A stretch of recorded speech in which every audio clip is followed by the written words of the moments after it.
হরে কৃষ্ণ, রাধে রাধে। লীলা গোপোষণা পরিবারে আপনাদের সকলকে জানাই সুস্বাগত।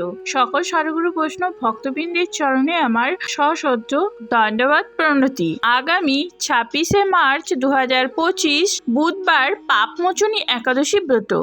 আজকের ভিডিওটিতে জানবো পাপমোচনী একাদশী ব্রতের প্রথমাহাত্ম্য কথা এবং পারণ মন্ত্র সহ পরদিন পারণের সময়সূচি। তার আগে ভক্তগণ যারা এখনো লীলা গোপোষণা পরিবারকে সাবস্ক্রাইব করেননি তারা সাবস্ক্রাইব করে পাশে থাকা বেল আইকনটা প্রেস করে নেবেন, যাতে নতুন ভিডিও আপলোড করার সাথে সাথে নোটিফিকেশন আপনাদের কাছে পৌঁছে যায়। আসুন জেনে নিই পাপমোচনী একাদশী ব্রতের মাহাত্ম্য কথা। যুধিষ্ঠির ভগবান শ্রীকৃষ্ণকে বললেন, হে জনার্দন, চৈত্র মাসের কৃষ্ণপক্ষের একাদশীর নাম ও মাহাত্ম্য কৃপা করে আমাকে বলুন। শ্রীকৃষ্ণ বললেন, হে ধর্মরাজ যুধিষ্ঠির, আপনি ধর্ম বিষয়ক প্রশ্ন করেছেন। এই একাদশীর সকল সুখের আধার, সিদ্ধি প্রদানকারী ও পরম মঙ্গলময়, সমস্ত পাপ থেকে নিস্তার বা মোচন করে বলে এই পবিত্র একাদশী তিথি পাপ মোচনী নামে প্রসিদ্ধ।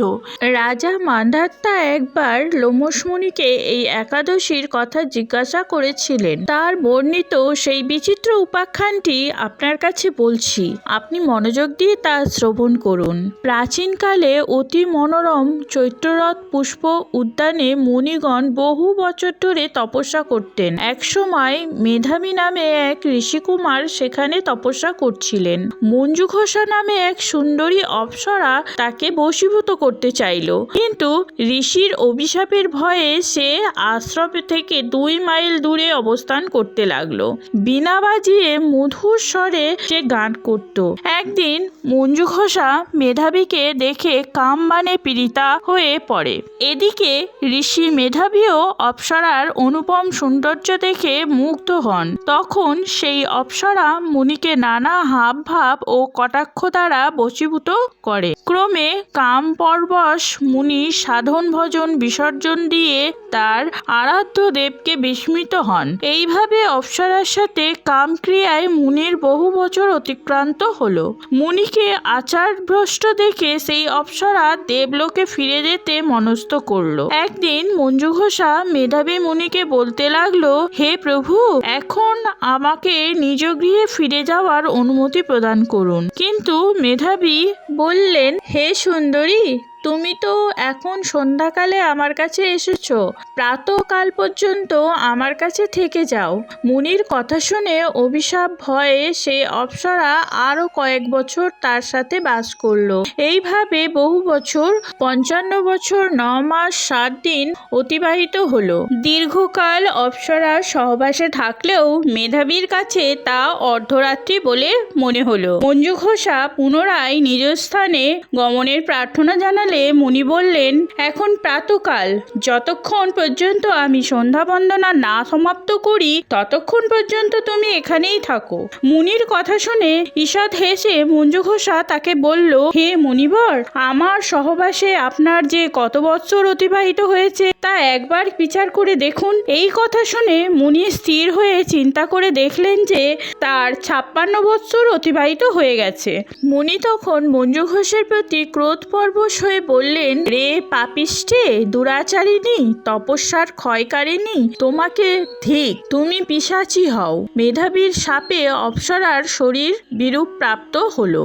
তখন সে অবন্ত মস্তকে মুনির কাছে শাপ মোচনের উপায় জিজ্ঞাসা করলো। মেধাবী বললেন, হে সুন্দরী, চৈত্র মাসের কৃষ্ণপক্ষে পাপ মোচিনী একাদশী সর্বপাপ ক্ষয়কারিণী। সেই ব্রত পালনে তোমার পিশাচত্ব দূর হবে। পিতার আশ্রমে ফিরে গিয়ে মেধাবী বললেন, হে পিতা, এক অপ্সরার সঙ্গদোষে আমি মহাপাপ করেছি।